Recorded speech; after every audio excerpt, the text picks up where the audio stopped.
The volcano last erupted in 1963, killing more than 1,100 people, and remained active for about a year. A government spokesman said the chances of an eruption are quite big, although experts can't predict when with certainty. Bali, Indonesia. The exodus from a menacing volcano on the Indonesian tourist island of Bali is nearing 100,000 people, a disaster official said Wednesday, as hundreds of tremors from the mountain are recorded daily. The National Disaster Mitigation Agency said more than 96,000 people have now fled the area around Mount Agung in the northeast of the island. Villagers began leaving in the middle of last week, and the number of evacuees has swelled daily since Friday, when the volcano's alert status was raised to the highest level. The agency said a monitoring center had recorded more than 800 earthquakes so far Wednesday, and thin smoke was observed rising 50 meters 160 feet above the crater. The volcano last erupted in 1963, killing more than 1,100 people, and remained active for about a year. Agency spokesman Sutopo Purwo Nugroho said the chances of an eruption are quite big, although experts can't predict when with certainty.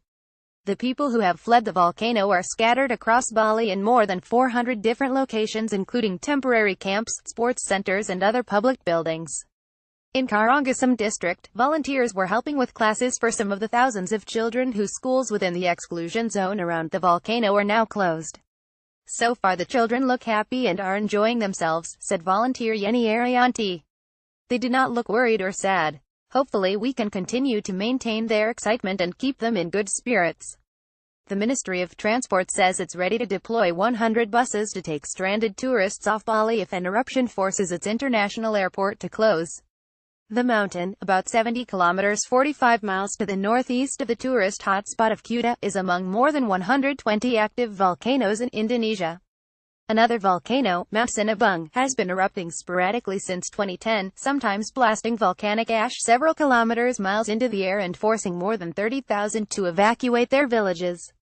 Indonesia, an archipelago of thousands of islands, is prone to seismic upheaval due to its location on the Pacific Ring of Fire, an arc of volcanoes and fault lines encircling the Pacific Basin.